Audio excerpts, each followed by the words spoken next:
warahmatullahi wabarakatuh. Alhamdulillahi rabbil alamin. Wassalatu wassalamu ala asyrafil anbiya'i wal mursalin wa ala alihi wa ashabihi ajma'in. Asyhadu an la ilaha illallah wahdahu la syarikalah wa asyhadu anna Muhammadan abduhu wa rasuluh. Bapak, saudara-saudara jamaah majelis peserta kuliah malam Jumat yang saya hormati. Jujurlah kita, manakala kita akui pada saat kita membaca kisah-kisah dan riwayat orang-orang tua kita dahulu dengan segala kehebatan dan kelebihannya, apatah lagi utamanya mendengar kehebatan-kehebatan para waliullah yang khusus untuk di Jawa dikenal dengan Wali Songo dalam kaitannya dengan keberhasilannya menyebarkan Islam dengan melakukan terobosan-terobosan yang fantastis, spektakuler dan sulit disangkal keberhasilan yang beliau capai. Lebih terkagum-kagum lagi kita dan membuat kita penasaran kalau kita membaca riwayat para sahabat Rasulullah sallallahu alaihi wasallam, lebih bertambah-tambahlah rasa kecil kita, bahkan cenderung kepada rasa malu yang luar biasa, terkadang sampai kepada tingkat nyaris putus asa. Semoga tidak. Manakala kita membaca kisah para anbiya, para rasul-rasul, kelebihan yang telah diberikan oleh Allah Subhanahu wa taala kepadanya, terutama Bapak dan saudara-saudara, setelah rasio atau otak akhir-akhir ini juga mendemonstrasikan kreasi-kreasinya yang cukup menggoda, cukup sulit disangkal akan guna dan manfaatnya. Beradalah kita pada satu kondisi yang sangat dilematis antara kekaguman kita kepada keunggulan rasio barat yang mendemonstrasikan kreasi-kreasi mereka yang mendominir dan menguasai kehidupan abad kini, yang memaksakan semua orang begitulah nampaknya terkagum-kagum dibikinnya.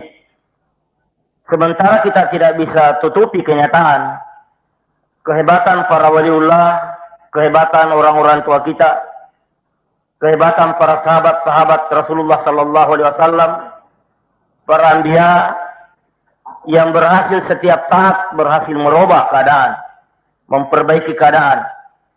Tidak dan bukan dengan peralatan yang dipajang oleh dunia modern sekarang ini.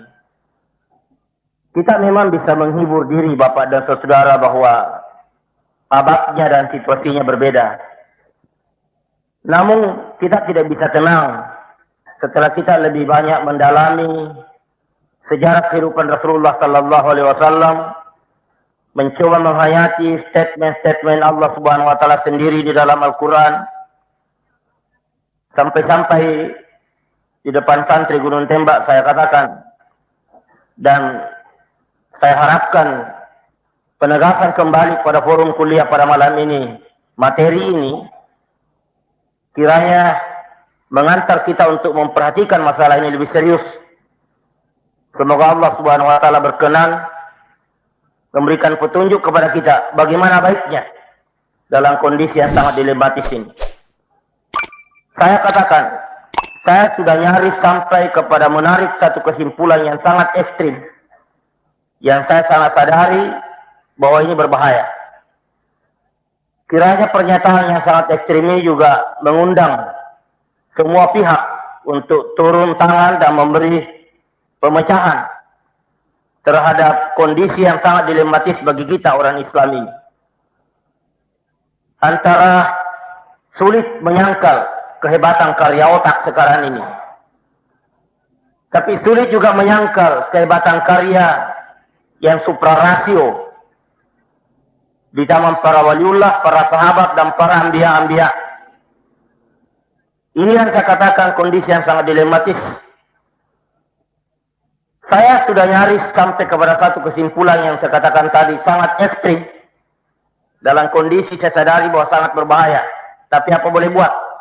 Itu dalam rangka memancing petunjuk dan hidayat dari Allah Subhanahu wa Ta'ala.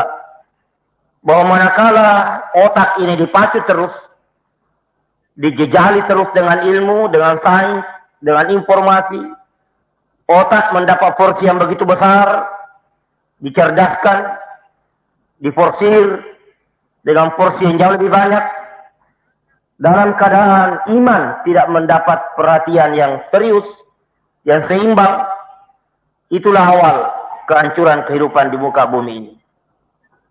Itulah sebenarnya awal daripada sekian banyak musibah yang melanda kita saat ini. Apa yang terjadi akhir-akhir ini dengan meletusnya gunung Pinatubo di Filipina, dengan sekian banyak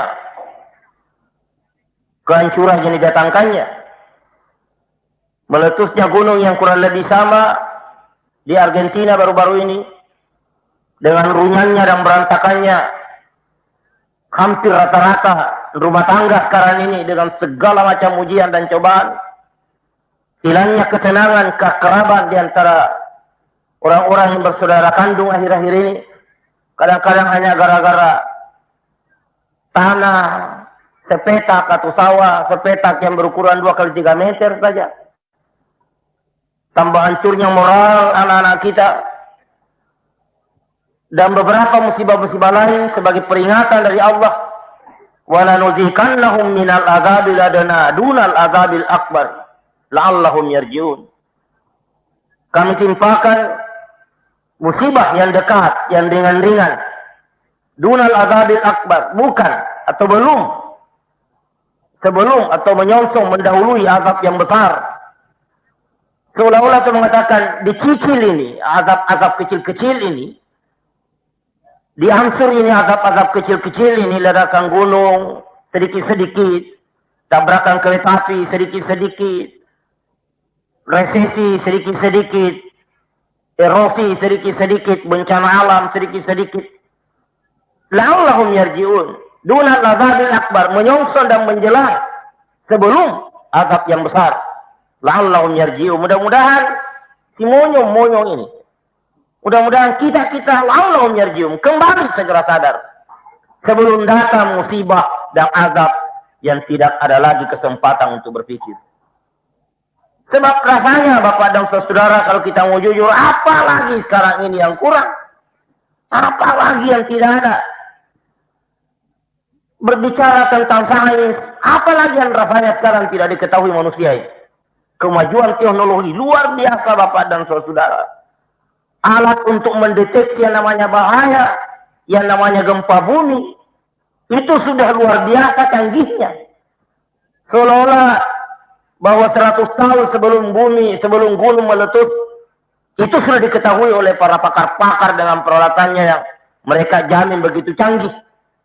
Tapi toh juga kebobolan terus. Segala macam peralatan sudah dimiliki, tapi kehancuran moral tidak bisa dibendung. Begitu melaju terus. Apa bukan ini yang dinamakan azabil adana dunal azabil akbar? Apa belum juga kita mau sadar-sadar? Hendaknya kita umat Islam disentakkan oleh keadaan ini untuk terundang memainkan peranan. Marilah kita tengok ini para anbiya-anbiya. Apa yang menonjol Bapak dan Saudara para anbiya itu? Setiap Tuhan mengirim satu orang untuk memperbaiki keadaan, apa yang rata-rata menonjol pada mereka? Pada Nabi Hud, Nabi Nuh, Nabi Sulaiman, Nabi Ibrahim, Nabi Zakaria, Nabi Ilyas, Isa, distressing oleh Allah Subhanahu wa Ta'ala di dalam Al-Quran, kullum minas salihin. Mereka itu semua adalah orang-orang yang saleh. Itulah predikat yang paling menonjol kepada mereka. Wa Zakaria, wa Isa, wa Ilyas, kullum minas salihin. Mereka adalah orang-orang yang saleh. Bukan mereka adalah orang-orang yang cerdas. Bukan intelektualitasnya yang menonjol. Bukan kecerdasannya. Kesalehannya Bapak dan saudara. Sampai doa Nabi Ibrahim di stretching. Rabbi habali minas solihin. Karuniai saya, anugerahkan kepada saya kiranya Allah keturunan yang saleh. Doa Nabi Ibrahim, doa Nabi Sulaiman, semuanya menekankan supaya mereka wal hikna bis salihin. Masukkan kami ya Allah di dalam golongan orang-orang yang saleh. Waj'alni min ibadikas salihin. Jadikan saya dalam kelompok hamba-Mu yang saleh. Dalam kondisi modern seperti sekarang ini Bapak dan saudara, nyaris motivasi untuk mengantar orang jadi saleh itu tidak ada. Sebab memang di samping kondisi tidak menolong juga memang tidak ada yang menggiurkan. Seolah-olah bahwa orang yang punya program mau jadi saleh sekarang sudah ketinggalan zaman. Betul Bapak dan saudara. Sepertinya tidak tahu perkembangan. Ada terkesan begitu. Apatah lagi kalau dikesankan bahwa dinamakan saleh adalah orang yang kalau jalan tidak melengok ke kiri, tidak melengok ke kanan. Orang yang saleh itu adalah orang yang selalu tunduk kalau jalan. Suaranya selalu sayu dan loyo. Kalau makan tidak pernah cukup, itulah ciri-ciri orang saleh dan selalu di masjid saya tiarap. Kalau memang terkesan citra dan gambaran orang saleh itu seperti itu, kerjanya cuma zikir melulu, tambah tidak merangsanglah Bapak dan saudara.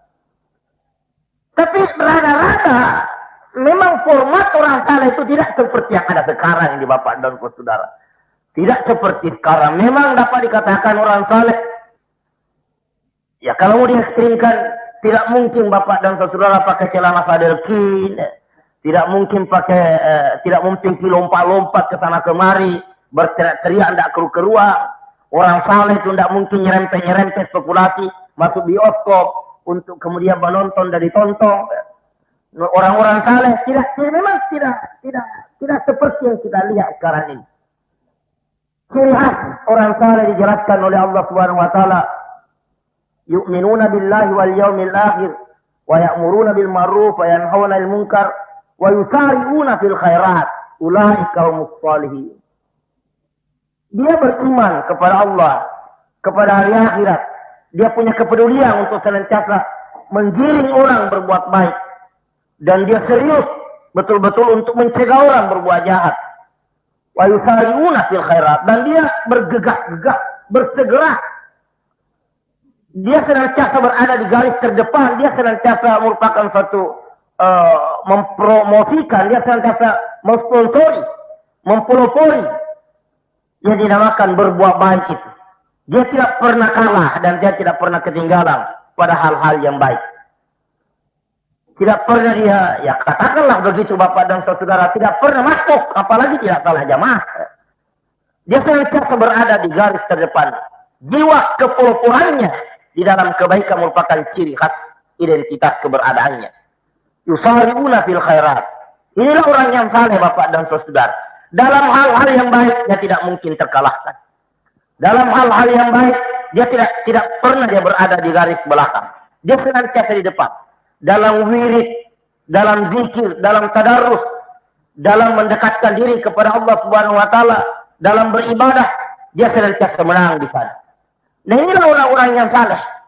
Dalam kondisi yang modern sekarang ini, mari kita sadari Bapak dan saudara-saudara, memang kalau tidak punya mata, rasanya sulit sekali jadi orang yang saleh. Sebab orang saleh dituntut untuk banyak berzikir kepada Allah Subhanahu wa taala siang dan malam. Orang saleh senantiasa dia dekat kepada Allah Subhanahu wa taala. Sementara di abad modern sekarang ini, tidak usahlah kita jadi pejabat, jadi ulama. Ya, artinya format kesalehannya memang relevan sekali. Tak menuntut pejabat jadi orang saleh. Nyaris satu kekejaman Bapak dan saudara. Ya. Kalau kita tidak bisa katakan mustahil dengan kesibukannya, gunting pita, pukul gong, potong tumpeng, kesibukannya dengan segala macam Bapak dan saudara, mulai 5 tabu dengan segala macam jenis dan potongannya, dan mengurusin mulai daripada masjid sampai WTS dan segala macam, mulai mengurus juga SD, SB, Mana bisa kasihan beliau jadi orang yang saleh. Tidak usah apa-apa, yang ulama saja Bapak dan saudara. Yang ulama saja untuk jadi orang saleh sekarang ini luar biasa beratnya. Di satu pihak jadi tuntut juga menyerap informasi supaya istilahnya bisa berbicara di dunia sekarang, bisa juga berperanan di abad ini, bisa ngomong di forum-forum tertentu. Dia dituntut membaca surat kabar ibu kota saja berapa lembar? Kompas, Suara Pembaruan, Merdeka, Berita Buana, Pelita, itu yang saya tahu. Belum lagi Bapak dan saudara yang saya tidak sebutkan. Nah itu dibaca habis salat subuh sampai jam 9 belum tentu selesai. Apalagi kalau juga baca iklannya Bapak dan saudara. Belum dituntut membaca majalah Islam saja. Itu habis 10. Ini kalau mau dibaca semua, kapan baca Quran? Kapan kita zikir? Kapan salat duha Bapak dan saudara? Belum lagi mau nonton juga TPI mulai subuh sudah mulai nongol di kamar sampai jam 12. Ditutup dan diselingi dengan feeling-feeling yang tambah mengganggu kita punya zikir. Dilanjutkan lagi Bapak dan saudara-saudara dengan di malam hari TVRI sampai jam 12 tengah malam. Apalagi sampai jam 2 malam. Kadang-kadang dengan ada olahraga yang juga ditayangkan sampai subuh. Kapan salat lainnya. Dalam kondisi begini kita rasakan betul-betul luar biasa sulitnya dan mahalnya menjadi orang yang saleh. Maka wajar kalau kehebatan para ulama-ulama kita dahulu walaupun ya, saya katakan terkadang ada yang menyambutnya dengan sinis. Begitu sinis Dr. Kontowijoyo dalam bukunya Paradigma Islam yang dianggap buku paling berbobot yang terbitan akhir-akhir ini. Dengan sinis dia mengungkapkan bagaimana orang Islam begitu percaya dengan dongeng-dongeng di Jawa mengenai wali-wali dan ulama-ulama kita. Terutama seperti Sunan Kalijogo dengan muridnya yang saya pernah kemukakan di salah satu tempat bahwa ada muridnya Sunan Kalijogo, seorang bupati masuk Islam, kemudian kepingin menyebarkan Islam kemana-mana dan datang di satu tempat kemudian menjadi pelayan di sebuah warung dan bikin kue karena terlalu laris akhirnya kayu bakarnya habis tapi banyak peminat akhirnya dia masukkan tangannya di bawah periuk dan itu yang jadi kayu bakar. Dan setelah tamu-tamunya melihat kok aktif betul ini pelayannya, tidak putus-putus kuenya. Padahal kayunya sudah habis, tidak tangannya yang dijadikan kayu bakar. Dan orang terheran-heran. Dan gara-gara itu banyak yang masuk belajar kepada muridnya Sunan Kalijogo. Oleh Kontowijoyo bahwa inilah kisah-kisah yang ya katakanlah yang tidak merangsang kemajuan. Saya bukan tidak percaya Bapak dan saudara. Tapi wali-wali kita dahulu memang banyak bisa melakukan keajaiban-keajaiban. Banyak terobosan-terobosan yang bisa dilakukan. Yang suprarasio. Bukankah dalam beberapa malam Jumat yang lalu saya sudah pernah katakan dan kisah ini sangat mengganggu pikiran saya akhir-akhir ini. Saya betul-betul terpengaruh untuk memperoleh jawaban lebih banyak lagi. Kok bisa Nabiullah Muhammad SAW itu dalam membuat keputusan yang sangat strategis, yang sangat politis. Kok unta yang dimintai pendapat Bapak dan saudara? Apa artinya ini? Kok seekor hewan yang harus memberi kontribusi, yang harus membuat keputusan, yang memberi sumbangan pikiran kepada Nabi mengenai di mana Nabi harus tinggal, di mana Nabi harus berhenti, di mana Nabi membangun masjid, di mana Nabi membangun rumah, unta yang harus dimintai pendapat. Apa artinya? Dan ini adalah kenyataan, ini adalah fakta sejarah yang tidak bisa ditangkal. Begitulah juga peristiwa di zaman Nabi, bagaimana cara memanggil orang untuk salat. Banyaknya pendapat dari pakar-pakar, daripada intelektual kita pada waktu itu. Katakanlah dari anggota ICMI yang dia kata, waktu itu juga ada organisasinya, para intelektual ICMI pada waktu itu. Bergantian memberi pandangan. Tidak ada diterima oleh Rasulullah SAW. Tiba-tiba ada seorang buta huruf yang tidak pernah masuk TK. Sekalipun apalagi SD, dengan rasa malu karena dia tahu betul dirinya bahwa pendapatnya ini tidak ilmiah. Dan memang bukan pendapat, tapi mimpi. Bahwa ya Rasulullah barangkali mimpi saya ini juga bisa dipertimbangkan untuk menjadi salah satu alternatif.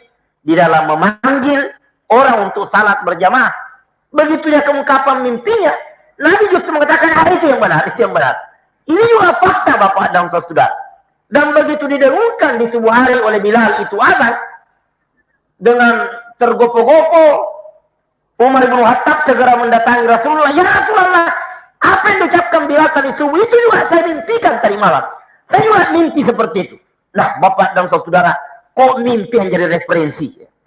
Kok mimpi yang menjadi sumber pendapat yang diterima oleh Rasulullah sebagai pendapat yang paling benar di antara sekian banyak analisa yang dikemukakan oleh para sahabat.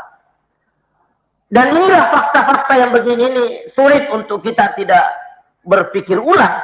Bahwa memang ada ini namakan petunjuk dari Allah Subhanahu wa taala. Memang ada ini namakan ilham. Dan kenapa Nabiullah Musa alaihissalam yang begitu jago, begitu hebat, sudah memperlihatkan seluruh keunggulannya dalam sekian banyak atraksi, dan dia berhasil taklukkan Firaun.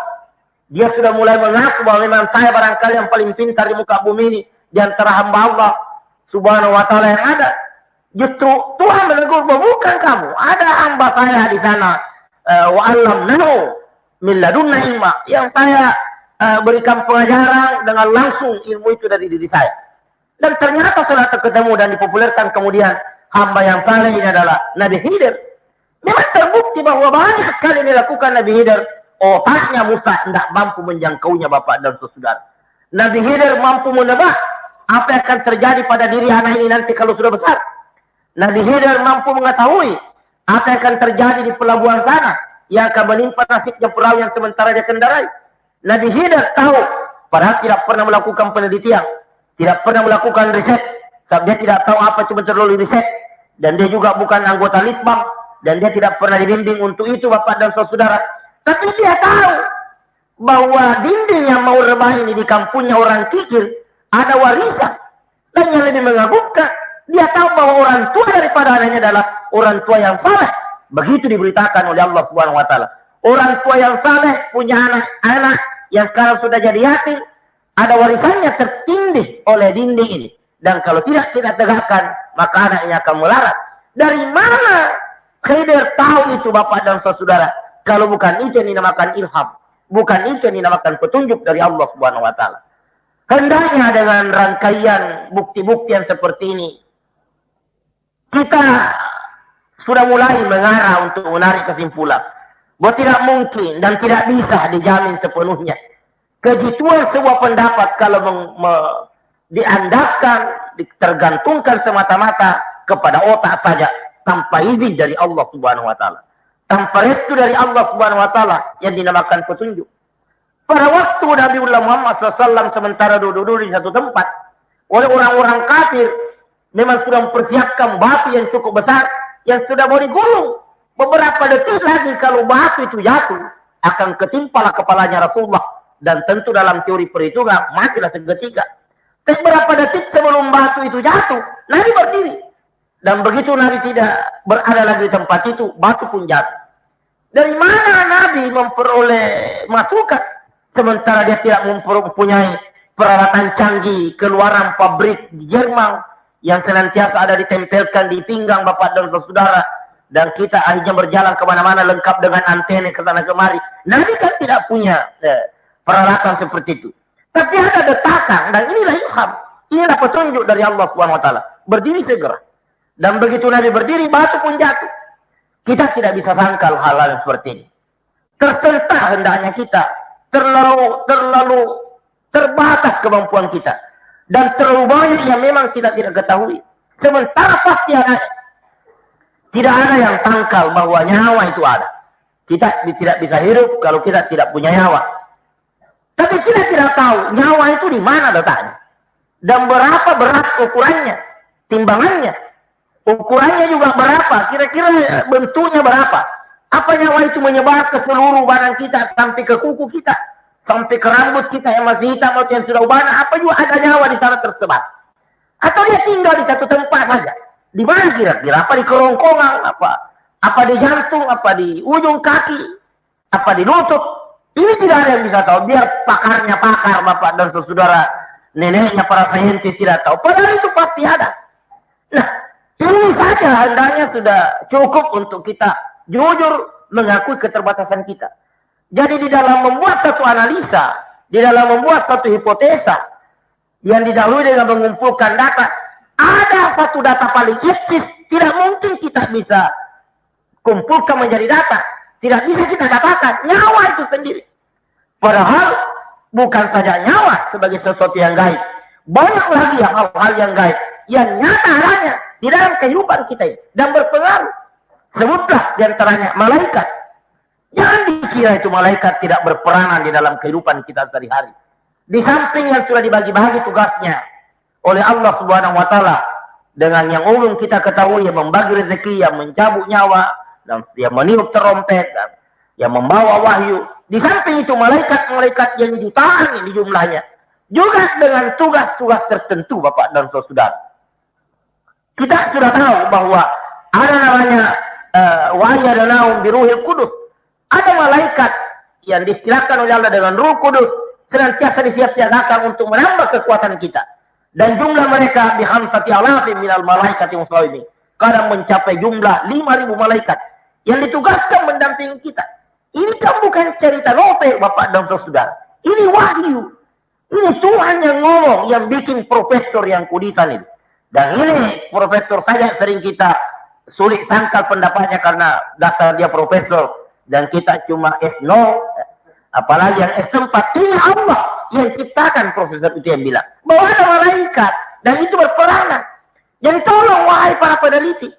Pada saat Anda melakukan penelitian, apa kira-kira peranan malaikat juga turut dijadikan bahan pertimbangan di dalam menarik kesimpulan.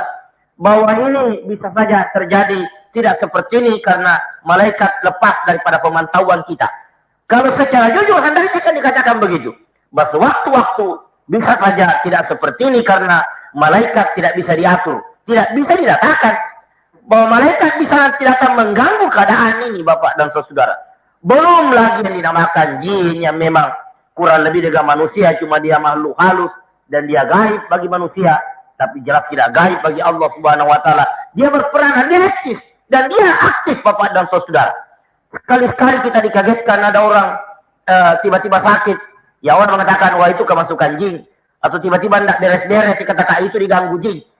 Karena memang tidak percaya dan memang dia ada, Bapak dan Saudara. Ditambah lagi oleh orang-orang Bugis bahwa ada namanya parakang, popo, kuntilanak, dan segala macam yang entah sepupunya kajing atau itu okeran jin, Bapak dan Saudara. Ini semua adalah barang-barang gaib yang berperanan di dalam kehidupan kita. Belum lagi dengan hal-hal yang sama-sama kita ketahui bahwa listrik adalah barang gaib, tapi dia dilihat hasilnya kerjanya. Tapi mana wujud listrik itu sendiri kita juga tidak tahu. Elektro orang juga tidak tahu, tapi dia ada. Nah dengan kenyataan ini hendaknya otak ini menyerah. Jangan terlalu sombong. Dengan otakmu yang tidak mampu mengatur kehidupan dunia. Disinilah hendaknya kita sadari peranan Allah Subhanahu wa taala. Dan yang dijanji dan dijamin oleh Allah Subhanahu wa taala akan memperoleh bantuan dari Allah Subhanahu wa taala adalah inna annal arda yarsuha min ibadiyat salihun. Bahwa bumi ini akan diwariskan kepada hamba-hamba saya yang saleh. Kekuasaan ini akan diserahkan kepada hamba Allah yang saleh. Dipertegas oleh Allah bahwa wa'adallahu alladhina amanu minkum wa amilus shalihat. Dan orang-orang yang beriman yang beramal saleh, itulah yang layak takhlifannahum fil ard. Kita harus jujur bahwa di dalam pengalaman kehidupan kita ini banyak sekali kesimpulan-kesimpulan yang kadang-kadang kita tarik bukan melalui proses otak, bukan berdasarkan data dan kenyataan yang baru dihimpun. Apa namanya? Petunjuk dari Allah Subhanahu wa taala. Terus terang kita kemukakan ini sebab di pesantren Hidayatullah dalam perjalanan 18 tahun ini luar biasa banyaknya rasanya yang dinamakan ilham, yang dinamakan petunjuk. Kami klaim begitu saja sebab kami dan kita di pesantren ini adalah rata-rata orang yang bodoh-bodoh, tapi tidak juga keliwat bodoh, Bapak dan Saudara. Bodoh-bodoh begini ulung-ulung atau ikam-ikap, dan kita semua ini, Bapak dan Saudara, bodoh-bodoh begini juga masih punya otak. Tapi dibandingkan rasanya dengan apa yang kita kerja, kita harus jujur mengaku bahwa ini bukan kerja otak kita. Memang ada dinamakan petunjuk dari Allah Subhanahu wa taala. Saya tidak tahu membahasakan secara pasti. Saya tidak tahu meredaksikannya persis. Kalau ada yang usut dan ada yang tanya, kenapa mesti bikin pesantren di Gunung Tembak 18 tahun yang lalu? Sementara di tempat itu boleh dikata tidak ada manusianya. Ya. Kakarnya ini Bapak dan Saudara. Apalagi disebut-sebut bahwa itu adalah perkampungan jin. Dan yang bukan jin adalah maling. Dan memang konon markasnya maling di Balikpapan ada di sekitar Gunung Tembak itu. Tapi apa yang mendorong kita ke Gunung Tembak? Saya juga tidak tahu. Sebab itu bukan hasil penelitian otak. Lagi-lagi orang memang bisa berkata bahwa ini mistik. Ini mengada-ngada. Tapi itu yang terjadi. Dikala saya dan kawan-kawan meminta kepada wali kota untuk diberikan lokasi yang sedikit relatif agak lebih luas daripada yang ada di Karangbugis, kita disuruh saja ke Gunung Tembak cari. Dia juga tidak jelaskan bahwa siapa yang harus ditemui di Gunung Tembak. Dan kita juga tidak pernah ada yang ke Gunung Tembak melihat lokasi itu dan desain itu. Jalanlah kita. Ketemulah orang tua di sana bahwa memang tanah ini sudah lama saya siapkan untuk agama, untuk Islam. Ya kita pilihlah tempat itu. Tanpa ada riset dan penelitian lebih dahulu. Tanpa ada perhitungan bahwa besok nanti di sini. Waktu itu jalanan belum seindah seperti sekarang. Boleh dikata malah orang berpikir 7 kali untuk ke Gunung Tembak pada waktu itu. Bisa 2 jam baru tiba Bapak dan Saudara. Itu pun mending kalau ada taksi. Listrik sama sekali tidak ada. Tidak terbayang bahwa program listrik masuk desa 2 tahun beberapa tahun lagi akan ada. Tidak ada terbayang dan tidak ada yang beritahu. Dan pejabat waktu itu Balikpapan juga tidak ngerti. Sebab belum ada berita, belum ada keputusan bahwa beberapa tahun akan datang akan listrik dialihkan ke sana dalam rangka listrik masuk desa. Kita bikinlah apa yang kita bikin. Dan kemudian belakangan saya katakan di depan santri-santri pernah ada tamu yang juga misterius. Dia datang hanya sekarang mengomong bahwa Anda berdiri tepat pada waktunya. Anda hadir pada momen yang sangat tepat. Anda datang di Balikpapan dan Anda pesantren dirikan. Memang momennya sangat tepat. Itu saja dia bilang baru pulang. Kita juga terbingung-bingung. Siapa itu dan apa gunanya dan apa tujuannya datang. Sebab kemudian memang kita rasakan Bapak dan Saudara bahwa kehadiran pesantren ini dibutuhkan oleh manusia modern seperti sekarang. Ide itu memang ada. Kita kepingin menciptakan satu lingkungan di mana kita bisa berislam lebih baik dengan lingkungan yang lebih mendukung. Sebab dari awal memang ada kecemburuan kepada Nabiullah Musa alaihissalam. Cemburu positif, bukan cemburu jelek. Kok bisa itu Musa? Satu kali saja orang ditinjuk sudah mati Bapak dan Saudara. Kok bisa Nabi Musa tongkatnya dilempar jadi ular? Kok bisa Nabi Musa dia pukul pinggir laut itu terus terbelah menjadi jembatan atau terowongan? Dan begitu Firaun juga ikut-ikutan. Setelah Musa dan rombongannya lepas dipukulkan lagi, menyatu lagi air dan konyollah Firaun dan kawan-kawannya. Dan kemudian diapungkan mayatnya untuk menjadi bukti bahwa begini adalah nasibnya orang yang kurang ajar atau orang yang takabur. Kok bisa Musa seperti itu? Kok bisa Nabi Yunus ditelan ikan berbulan-bulan tidak mati-mati? Kok bisa Nabi Nuh bikin perahu yang hebat seperti itu? Kok bisa banyak sekali itu pertanyaan-pertanyaan. Padahal format manusianya tetap dia manusia, kakinya juga 2, matanya juga 2. Kenapa banyak sekali kelebihan? Allah yang memberikan mereka kelebihan. Dan Allah di zamannya Nabi Musa, itu juga yang tetap Tuhan. Di zamannya Musa yang sekarang yang tidak Nabi, Bapak dan Saudara. Kenapa? Kenapa beda betul? Musa di zaman Nabi Musa dengan Musa di zaman tidak Nabi Musa sekarang. Musa sekarang itu pencopet, pembeli SDSB. Ya ada juga peserta kuliah malam Jumat. Ada juga Musa yang sedikit lebih baik, Bapak dan Saudara. Tapi jauh betul jaraknya dengan Nabiullah Musa alaihissalam. Kenapa bisa? Nama tetap Musa juga, ya, manusia juga. Tapi kok kualitas, kreativitas dan amalnya berbeda sekali. Nah ini kita rasakan bahwa ada memang dinamakan petunjuk dan kekuatan yang diberikan oleh Allah Subhanahu Wa Taala. Kita kepingin melahirkan berada dalam suasana seperti itu, supaya kita bisa juga dekat kepada Allah Subhanahu Wa Taala. Mungkin barangkali karena kita ini sudah terlanjur dasar sudah rusak barangkali. Onderdil, spare part, more di tanah sini memang sudah berantakan dan keruang. Sehingga sudah dibuatkan lingkungan sedemikian rupa. Juga setan tetap yang kuasa pada diri kita. Masih juga gampang kita digoda, dijebak, dijerat oleh setan. Walaupun lingkungan sudah mendukung luar biasa.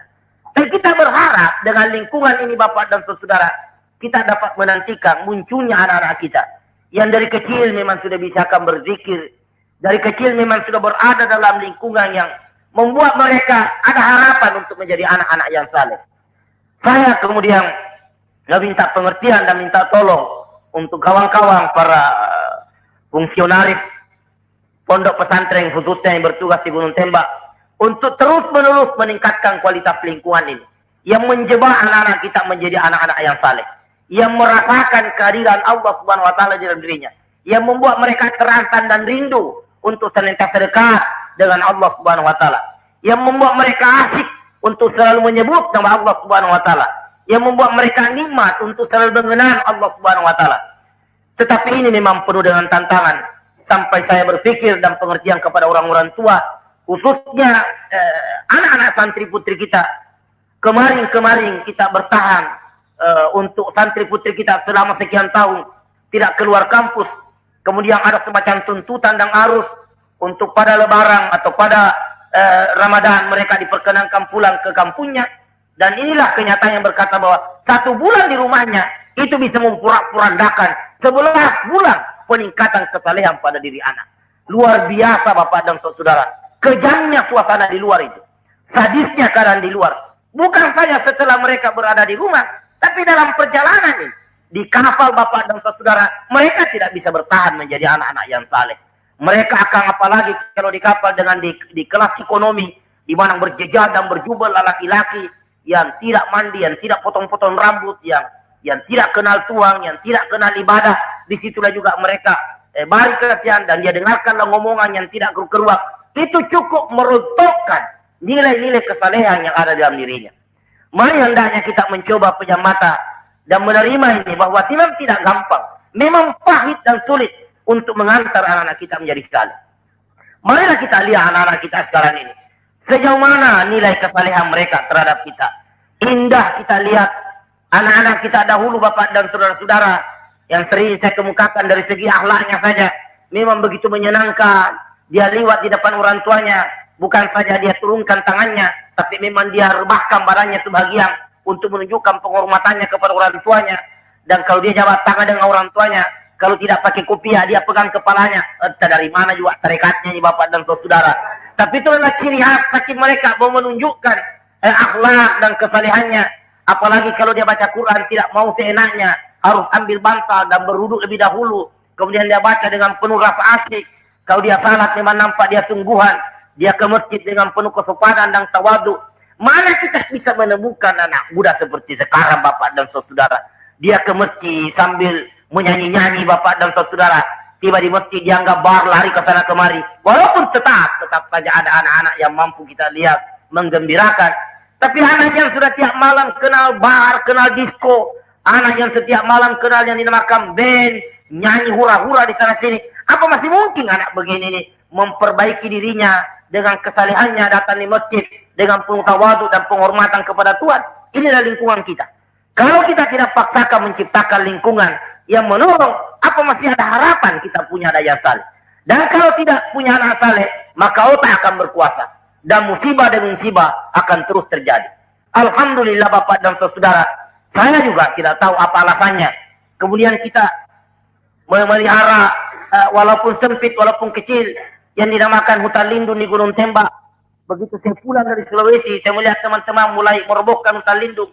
Saya juga tidak punya alasan, tapi saya katakan jangan dipelihara ini hutan. Rasanya ada gunanya. Dan ternyata kemudian beberapa tahun, gara-gara ada hutan lindung, itulah kita mendapat Kalpataru yang sangat besar nilai politis strategisnya bagi keberadaan pesantren kita di negara ini Bapak dan Saudara. Ini bukan hasil kerja otak. Lagi-lagi kita mau mengatakan apa kalau bukan ilham petunjuk dari Allah Subhanahu wa taala. Mungkin ada yang berkata, terlalu murah kalau itu dikatakan ilham. Terlalu gampang rasanya kalau itu dikatakan petunjuk. Ya memang karena bahwa kita seperti itu. Tapi ini sudah gambaran bahwa kita bisa mendapatkan petunjuk dengan bobot yang lebih besar. Dengan kualitas yang lebih tinggi. Kalau bobot kesalehan kita juga dapat dijamin. So, untuk menjadi orang yang saleh, di samping dekat kepada Allah Subhanahu wa taala, pantang menodai dirinya dengan dosa-dosa yang walanuzikan minal azabil dan azabil akbar. Di sanalah kita akan merasakan Bapak dan Saudara bagaimana jarak kita dengan wanita. Sebab hadis mengingatkan kepada kita bahwa menyentuh kulit wanita yang bukan murim kita lebih baik ditusukkan besi yang sudah dipanasi bertahun-tahun sampai berubah berapa kali sudah warnanya begitu, ditusukkan di kepalanya yang mendidih itu sampai mendidih seluruh kepalanya, itu lebih baik daripada menyentuh kulit wanita yang bukan muhrim kita. Artinya kalau dia sentuh yang bukan muhrimnya, jangan lagi harapkan bisa jadi anak yang saleh, Bapak dan saudara. Sekarang bukan lagi menyentuh, Bapak dan saudara, bukan menyentuh meremas-remas, atau lebih daripada itu Bapak dan saudara akan terjadi. Masih mungkin anak begini menjadi anak yang saleh. Dan ini yang perlu dikondisikan. Kalau menusuk kepala ini dengan besi yang sudah dipanasi bertahun-tahun, itu lebih baik daripada menyentuh kulit wanita yang bukan muhrim kita. Apalagi yang terjadi kira-kira nasibnya kita sekarang dan nasibnya anak-anak kita. Ini kalau tidak dikondisikan, Bapak dan saudara, mana mungkin kita bisa melahirkan anak-anak yang saleh. Sementara kita juga para sadar bahwa anak yang menolong kita di hari kemudian nanti hanya doanya anak-anak yang saleh. Idza mata ibnu adam in katamu illa min salatin sadaqatin jariyah au ilmin yuntaqu bih au waladin salih, atau anak yang saleh. Itu saja yang bisa menolong kita. Anak bajingan mana bisa menolong kita di hari kemudian, Bapak dan saudara. Anak bandit mana ada doanya? Memang tidak tahu berdoa, Bapak dan saudara. Malah dia ngolong-ngolong apa-apaan ini. Ini kalau anak bajingan, anak bandit, kita berdoa serius, malah dia ngolong-ngolong bilang apa-apaan dikir gitu, angkat-angkat tangan, tidak ada yang kasih apa-apa. Ini karena dasar bandit, Bapak dan saudara, bajingan. Nah kalau satu lusing anak kita, satu potong pun tidak jadi anak saleh, apa tidak sia-sia punya anak? Apa tidak sekian banyak biaya kita, energi kita dikeluarkan hanya untuk melahirkan anak-anak bajingan, hanya untuk melahirkan anak-anak bandit? Bukan karena salah mendidiknya, lingkungan yang tidak menolong. Bukan karena salah kita mengasuhnya, lingkungan yang tidak mendukung. Dituntut kita pintar-pintar mencari lingkungan, mencari situasi yang memungkinkan anak kita bisa menjadi anak yang saleh. Berat menyuruh anak pergi ke masjid kalau memang tidak dibiasakan dari kecil untuk ke masjid. Berat kalau dia sudah candu dengan band, sudah senang dengan bar, untuk kemudian disuruh ke masjid, tenang, duduk, kemudian tidak boleh geleng-geleng kepala, tidak boleh, itu kayak penyiksaan, penganiayaan baginya. Di band biasa dia lompat-lompat, teriak-teriak. Tiap malam dia begitu, Bapak dan saudara, hura-hura. Tiba-tiba disuruh ke masjid dengan tenang, duduk menghadap ke barat, tidak boleh gerak-gerik. Apa itu tidak mengatakan penganiayaan dan kedaliman baginya? Dia akan lompat mengamuk. Penganiayaan betul ini, tersiksa betul. Ini kalau tidak dibiasakan, kalau tidak dikondisikan. Nah, marilah kita lihat kondisi sekarang hanya akan mengantar anak kita menjadi anak-anak bajingan, menjadi anak bandit. Alhamdulillah, terus-menerus kondisi lingkungan gunung tembak akan kita benahi. Saya juga percaya dan saya juga yakin bahwa kondisinya sekarang belum terlalu menolong. Belum terlalu menolong persis yang kita inginkan. Tapi sudah sedikit lebih mendukung dibandingkan dengan lingkungan di luar. Saya kemukakan ini sebab ada kecenderungan orang sekarang terlalu tertarik dengan ilmu tanpa iman. Anaknya dikirim kemana-mana untuk menyerap ilmu. Saya yakin bahwa bukan kurang orang pintar di dunia sekarang ini. Islam bukan kekurangan ulama, bukan kekurangan kiai. Luar biasa lulusan Timur Tengah tiap tahun yang disebar ke seluruh dunia. Kenapa? Kenapa tidak ada orang Islam, Bapak dan saudara, bisa memainkan peranan di muka bumi sekarang ini? Tidak ada orang yang dilindungi, remote dunia membela dia kayak Mikhail Gorbachev yang dikudeta kemarin. Seluruh orang di dunia ngomong, jangan dikudeta, jangan dikudeta. Kembalikan beliau menjadi penguasa di Soviet. Ada apa pada diri Mikhail Gorbachev? Kok banyaknya orang yang mendukung dia? Banyaknya orang yang meminta dibela. Mana ada orang Islam pernah dibela seperti Mikhail Gorbachev, Bapak dan saudara? Karena kita tidak punya manusia yang punya bobot yang seperti itu. Hendaknya kan orang Islam ini tampil membuat satu gebrakan yang membuat dunia berdecak kagum, mengakui kreasinya, mengakui amalnya sebagai sesuatu yang bermanfaat bagi kehidupan dunia. Kenapa tidak?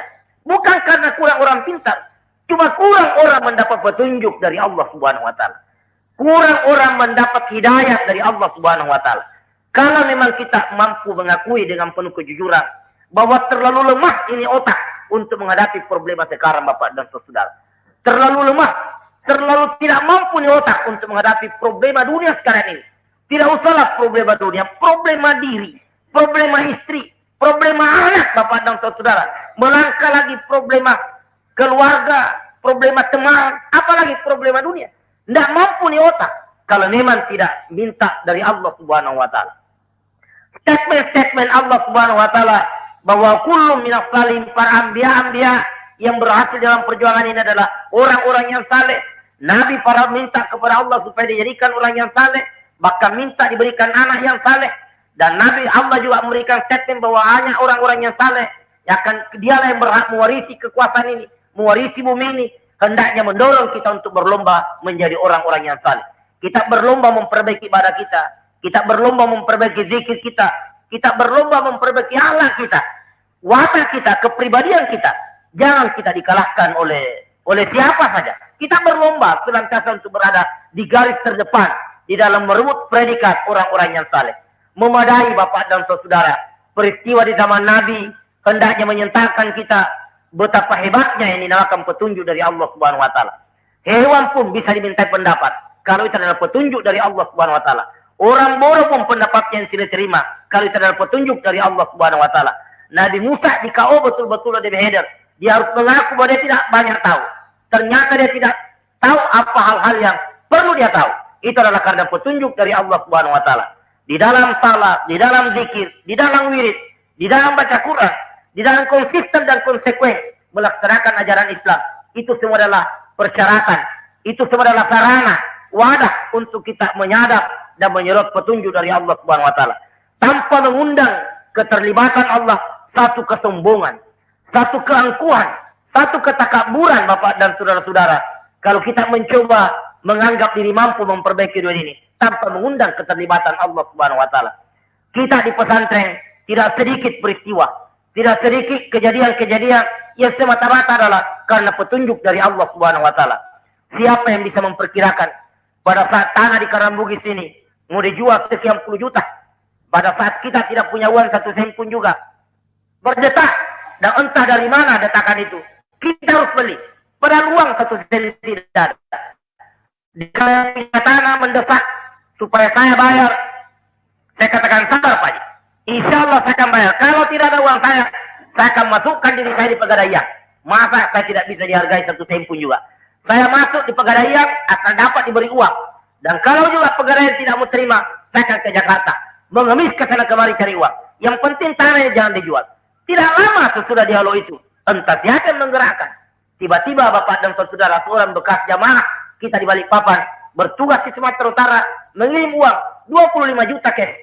Pada saat uang luar biasa tinggi harganya, tidak seperti sekarang. Mengirim uang 25 juta lewat pos, apa tidak kaget kita? Dari mana nih kalau bukan petunjuk dari Allah Subhanahu wa taala? Setelah uang diterima kita jadi bimbang antara mau beli tanah dan mau bikin bangunan di Gunung Tembak. Itu gara-gara otak ikut campur lagi Bapak dan Saudara. Kalau uang sebanyak ini kita bikin bangunan di Gunung Tembak, luar biasa hebatnya kampus Gunung Tembak. Tapi tadi sebelum uang datang kita mengatakan tanah yang harus dibeli. Di sinilah bekerja antara otak dengan hati, antara ilham dari Allah dengan pikiran rasio. Pada akhirnya alhamdulillah Allah memberikan petunjuk bahwa tanah di Karambugis harus dibayar. Bukan saja 60 juta. Kemudian kita bisa bebaskan beberapa lokasi sekitarnya mencapai 80 juta. Dari mana ini kalau bukan petunjuk dari Allah Subhanahu wa taala? Lebih banyak rasanya kebijaksanaan dan keputusan yang diambil bukan karena hasil rumusan diskusi otak, tapi adalah karena petunjuk dari Allah Subhanahu wa taala. Sehingga di pesantren ada istilah musyawarah dan rapat di pesantren bukan adu argumentasi, tapi mencocokkan detakan ilham masing-masing kita. Saya memperoleh ilham, kawan-kawan juga memperoleh ilham. Saya lempar ini ide, bagaimana reaksi dan respon teman-teman dalam rangka menjajaki dan mencocokkan. Apa betul ini yang saya pikir adalah ilham dari Tuhan? Setelah mendengar pendapat-pendapat teman-teman, terasa bahwa ini memang petunjuk. Bismillah kita laksanakan. Dan inilah yang kadang-kadang kita terima, kita rasakan. Dikala salat kita khusyuk, dikala konsentrasi kita dalam salat memang mencapai tingkat yang agak tinggi. Dan sehari-hari sebelumnya tidak ada noda Bapak dan Saudara. Kita tidak pernah bersentuhan kulit wanita di taksi. Yang lebih baik ditusuk kepala kita dengan besi yang dibakar bertahun-tahun. Jadi alangkah luar biasanya keberanian orang yang mengatakan biar aja ditusuk dengan besi, sebab kesempatan menikmati sebagian nafsu pada saat ini. Bukan gertak sambal Bapak dan Saudara. Dan ini yang sering barangkali kita harus akui jujur. Walanuzikannahum minal azabil ladana dunal azabil akbar. Kita ada pajak di rumah itu yang dinamakan musibah-musibah kecil. Tiba-tiba masakan tidak enak Bapak dan Saudara. tiba-tiba hidung istri kok tidak menarik, dan kenapa hidung istri orang lain kok tiba-tiba menarik. Ini musibah. Minal azabil adana dunal azabil akbar, bapak dan saudara.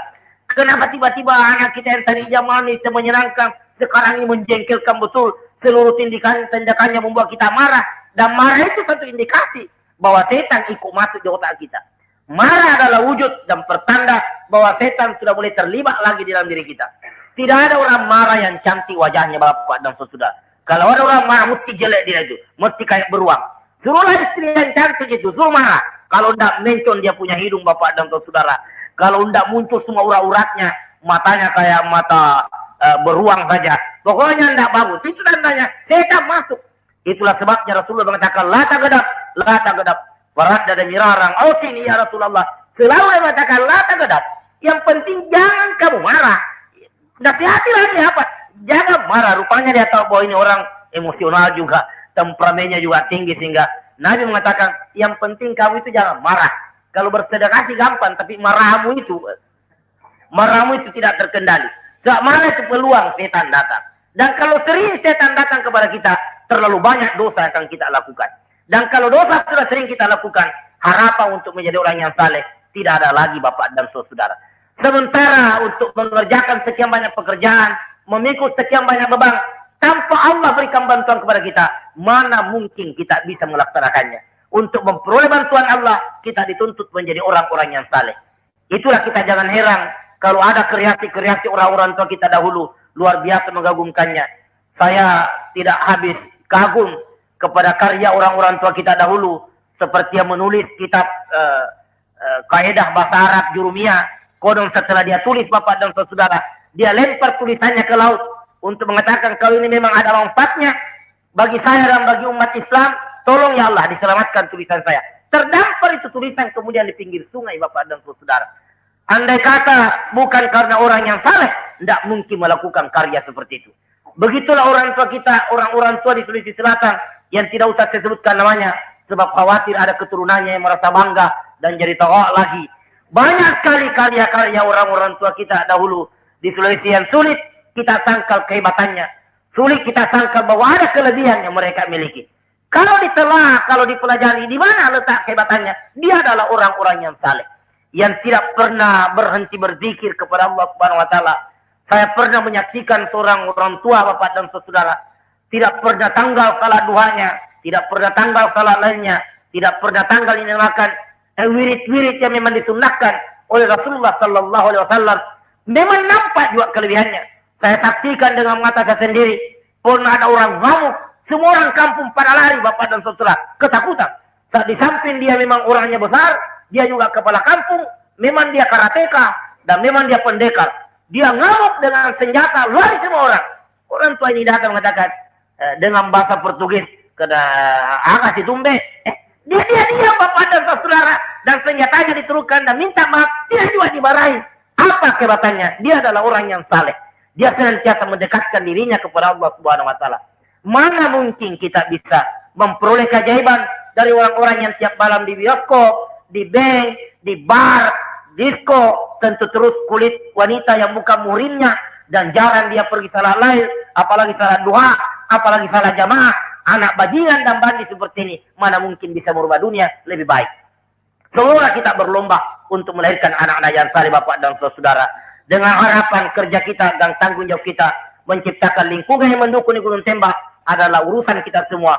Dan marilah kita senantiasa berdoa kepada Allah Subhanahu wa taala, mudah-mudahan sisa umur kita yang masih ada ini senantiasa dapat kita manfaatkan untuk melahirkan karya-karya yang ada harganya di mata penilaian Allah Subhanahu wa taala, sehingga selamatlah hidup kita di dunia dan selamatlah kelak nanti hidup kita di akhirat. A'udzubillahi minasyaitonirrajim.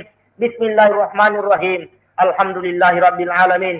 Wassalatu wassalamu ala asyrafil anbiya'i wal mursalin wa ala alihi washabihi ajmain.